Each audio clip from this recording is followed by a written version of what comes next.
It was Bruce Lee that said, "Don't pray for an easy life. Pray for the strength to endure a difficult one." And I would change one thing about that, and that is to not pray for the strength, but rather build it. Because I believe it's our responsibility to prepare ourselves both physically and mentally for everything life throws at us. Because life isn't easy. It's never going to be, and nor should we really want it to be. Things are always going to happen, and we're always going to be faced with challenges in life. Now, these challenges we can either shy away from or we can attack head on. But if you want to attack them head on, you need two things, both courage and resilience. Now, here's the thing about both of those things. They can't be given. They have to be built. And they can only be built through both experience and failure. Much like when we're trying to build our body in the gym, to get stronger, we progressively overload the body. We consistently expose ourselves to an environment where the body has to adapt. It has to become more capable. It has to become more resilient. Now, it's no different when we're training for life. We need to consistently take ourselves outside of our comfort zone and expose ourselves to incrementally harder and harder challenges. And last week I did just that. I attempted to run completely solo across the width of Ireland, from Oranmore to Dublin, 135 miles in 4 days. Or at least that was the plan. And I think it was Mike Tyson that said, like, everyone's got a plan until they get smacked in the face. And I well and truly got smacked in the face. And in today's video, I'm going to tell you why that was the best thing that could have happened. So there's a line that gets batted around a lot, and I've said it before in the past, and that is, do hard things. Now, when you do hard things, you naturally have to expose yourself to the risk of failure. Because if you're not, then all you're really doing is completing tasks that are within your capacity. You know, you're staying inside your comfort zone. Now, I'm not advocating that we fail on purpose, but I do believe that we learn more from our failures than we do our successes. It's just a hard lesson to learn. It's hard because failing isn't easy. It is hard to fail. Let's get that out in the open. It's hard to come to terms with, and it's hard to process. However, it's also where we learn the most about ourselves and where we have the biggest opportunity for growth. And that's the reason we take the challenges on in the first place, to learn about ourselves and to grow as an individual. To remove ourselves from our comfort zone and to test ourselves against, well, ourselves. How did I stack up physically? How did I stack up mentally? How well prepared was I? And it's not until we stress test these questions that we can really ever find out the answers. Because we can stay inside the comfort of the gym or our comfort zone, thinking that we are prepared for life and everything throws at us until we're met with that challenge. And that is the stress test. And this is why I believe that we should consistently take ourselves outside our comfort zone and expose ourselves to these incrementally harder and harder challenges so that we can grow as an individual. That is personal development. So for me, I believe that failing this challenge was by far the best outcome I could have had, whilst it was a very bitter pill to swallow and like no one enjoys failing. But what it did for me was show me what I did well, what are my strengths, and it really exposed my weaknesses. You know, and not only that, it also lit a fire under my backside to make sure this doesn't happen again. So that's a win-win, really. So in today's video, I want to make sure that all those people, all of you guys that were following that journey, and I honestly can't thank you enough for the support I got over that period, all the people that have donated to the charity. If anyone wants to donate again, I'm going to leave the link sort of open down below. But I want to make sure that you understand and I convey the lessons I kind of took from that and what I enjoyed and where I might need to sort of strengthen if I want to come back and conquer Ireland, because I will come back and conquer Ireland at some point. So as a bit of an overview of the challenge for those that kind of maybe weren't following along and are new to this sort of video, is I set about running from Oranmore to Dublin. So we're approximately 135 miles, and I'd set a goal of doing it in 4 days. Now, the reason I wanted to do this run is about a year ago, I found that there was a green route, so essentially a cycle path that they were in the process of developing from Dublin all the way over towards Galway, and doing basically the full width of Ireland and never really having to touch a road. That kind of was what planted the seed originally. And then from there, I kind of mulled on it for a year and kind of never really had the courage to kind of take it on. And then one day I just went, that's it, I'm doing it. So I set about relatively naively in hindsight with a backpack on, and I planned the route, which was already kind of planned for me because of this sort of green route that was in play. And I essentially booked Airbnbs along the route. So I started off in Oranmore which was actually, I've got ancestors that are buried there. My great-great-grandfather, great-great-grandmother are from that part of Ireland. So it was kind of like quite a fitting place to start the route. And it was only really the first day and a half that I was going to have to be on roads. And then I was going to join an abandoned railway line that had been tarmacked over and turned into a cycle route for about 50 kilometers.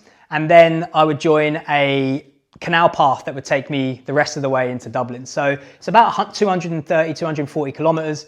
And essentially I did 140 of it before I got injured. My calf swelled up, my ankles seized up, and then that led to some real knee pain and hip pain, which made it really, really painful to walk.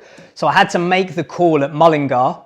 So I made it from Oranmore to Mullingar, which is about 140 kilometers in just over 2 days, before it got to the point where I had to call it and I had to make a decision that this wasn't going to be my year to do it. But to give you a little bit of a recap of what went down. So I started off in Oranmore. I flew out to Shannon Airport on the 13th of October. I then got the bus up to Oranmore where I stayed for the day and night. And then some of my mistakes happened before I even set off, right? So my hotel on a Sunday didn't start breakfast till 9. But because I sort of had 8-10 hours ahead of me of running, I wanted to set off early. You know, I wanted to beat, because it was going to be the only day that I had to run 100% of it on the roads. And that's one reason why I chose a Sunday, because it would have been quieter, but that brought with it its own little problems. So I wanted to set off early. So my plan was to run 10 miles fasted. Why? In hindsight, I don't know. So I didn't really have any breakfast. I ran 10 miles fasted, then I had breakfast, which consisted of eggs, really. I wasn't overly hungry. I'd sort of run 10 miles and like mid-run, anyway, I didn't eat that much in hindsight. I got a Lucozade as well, so I had some sugars with me. And from there, I stopped for breakfast for about 35 minutes. And then I carried on my run for another sort of, I think it was about another 6-7 miles to Loughrea, which is a nice little town where I refueled there. Took on a few more calories. I got some energy bars and things like that, another coffee, had a little walk around and had a little bit of a rest period. And then that last part of the day was going to be a long stretch from Loughrea all the way to Ballinasloe, which is where I was staying of the evening. However, I was running along the roads, and what I realized is most of the service stations or petrol stations that I was coming up to were shut. In fact, they were all shut. Sunday afternoon at sort of 3-4 p.m. in kind of rural Ireland, they weren't open. So basically from about 1 p.m. onwards, and I got to my destination at 6 p.m., I didn't eat anything. And that kind of, in hindsight, started the accumulation of this sort of debt that I was accumulating, right? So I got to where I was staying, an amazing place in, I'm going to mess up, is it Concora? So a little place just outside Ballinasloe. Fika, the guy that owned the place, was really helpful. So I got a nice big pizza, got some food on board, got an early night and prepared for the second day. Day 2, I sort of woke up. Again, in my head, I had another 60-kilometer day ahead of me. And my plan was to kind of ease into it. So woke up already a little bit stiff in my lower body, to be expected, but nothing that was kind of problematic or I thought was going to be an issue. And I kind of walked into Ballinasloe, which was about a 5-kilometer walk, grabbed a coffee, grabbed some fuel. I had some eggs there as well. Then I started running, and my plan was to I only had to run on the roads for about 18 miles to Athlone. Again, a relatively nice, easy run through the countryside, and the countryside was unbelievable. I mean, like, what a way to see the country. Not only the sort of random towns and places that you wouldn't normally visit, but also the rural connecting parts. I saw some unbelievable little pubs, little shops, little villages that you kind of run through, and it was an amazing way to see the country.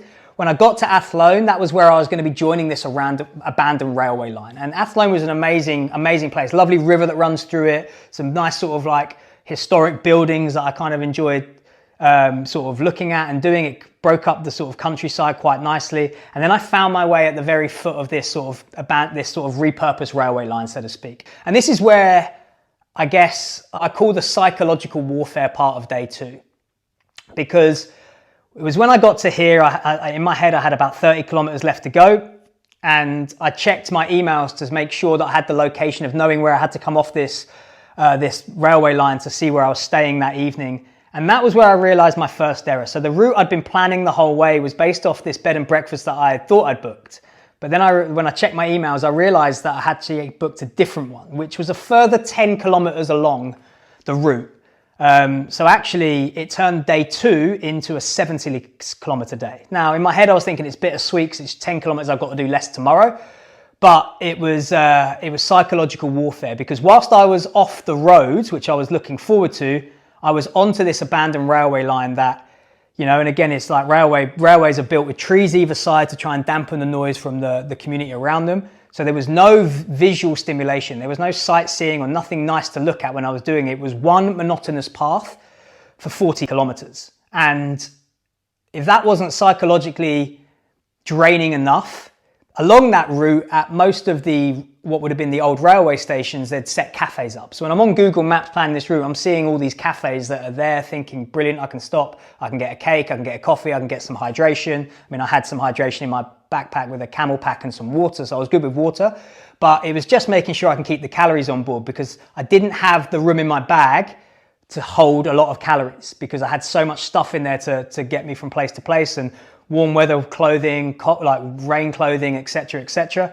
So I was very reliant on these cafes and these petrol stations on the route, which is a mistake that I can hold my hands up to now. But along this sort of railway line, every cafe that I came to was shut down. So it was no longer there. And again, or it was shut. I don't know whether they were closed or whatever, but it was only sort of 4 p.m. on a Monday. So they were all closed. So for 40 kilometers, I didn't eat anything. And it was halfway through that, about 15, 20 kilometers into that run, that my calf and ankle really started to seize up. And it got to the point where it was more painful to walk than it was to run. So I just sort of continued plodding along. And it took me approximately 10 hours to do that 70 kilometers. And I ended up at my sort of bed and breakfast, completely battered and bruised and done, starving, dehydrated.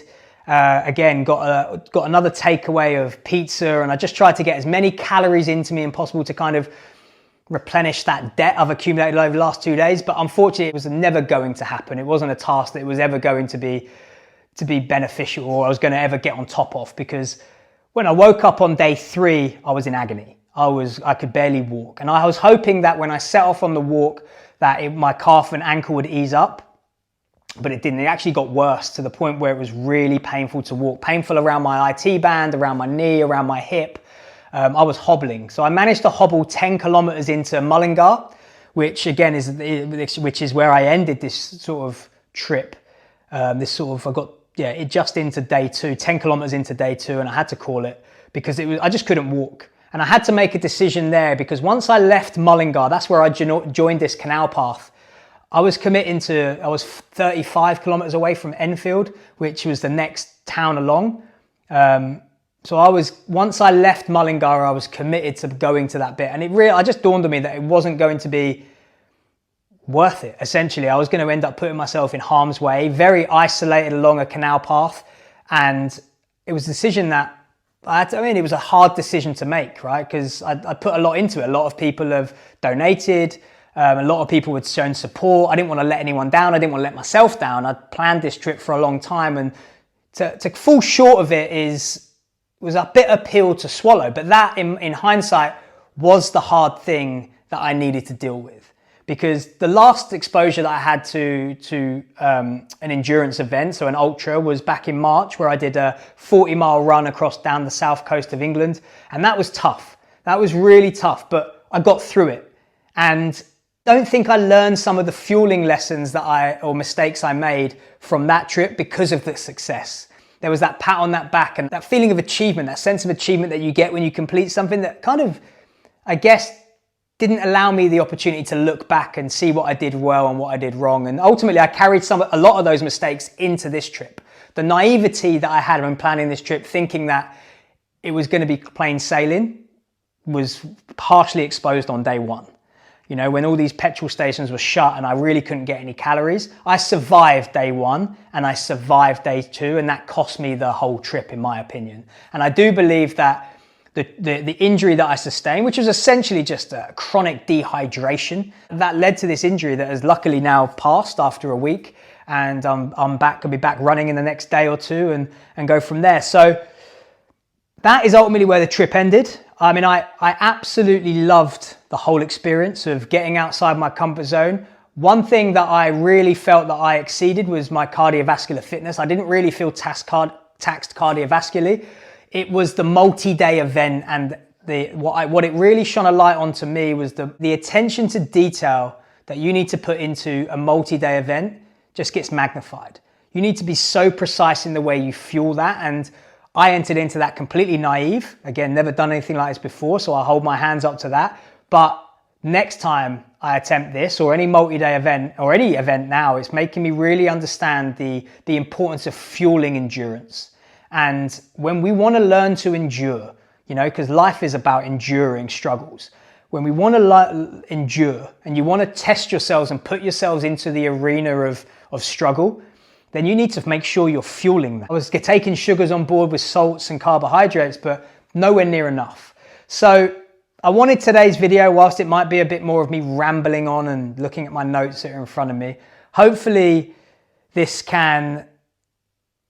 anyone's planning on doing a multi-day event, try and learn from some of the mistakes that I made, like I will moving forward. And if you have any questions, please feel free to reach out, because I'm by no means an expert on this, but having sort of put myself into this arena once, I might be able to give you a bit more, so that you don't enter in quite as blindly as me. But it's also, like I said, lit a fire under my backside to sort of really upskill myself in this whole world of endurance, because I've spent my whole life in the confines of a gym, lifting weights. I've competed in Olympic weightlifting, powerlifting, etc. And I've spent my life doing that. So now taking myself out of that arena and placing me into the arena of sort of more endurance, like I've got so much room to grow and learn. And that's what's exciting about this whole process. And that's what the next video is going to be. Next week's video is going to be about my next challenge, because it hasn't taken me long to already log on and book into my next challenge. And I want to share this whole experience of what I'm learning and how I'm training with you. So yeah, hopefully you sort of persevere with my rambling on about this island trip, and I've hopefully put a little bit of footage that I've gathered over the course of that 2 days into this to make it a bit more of a visual experience. But yeah, I want to say a huge thank you to everyone that supported that trip, whether that was just the kind messages I received that were really helpful, really motivating, the donations that we raised and the money we raised for the East Anglian Children's Hospice, an amazing charity doing amazing things.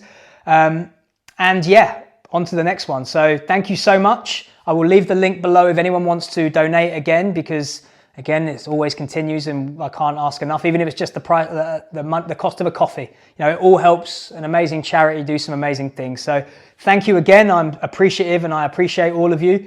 And until next week, where I'll take you through my next challenge. See you then.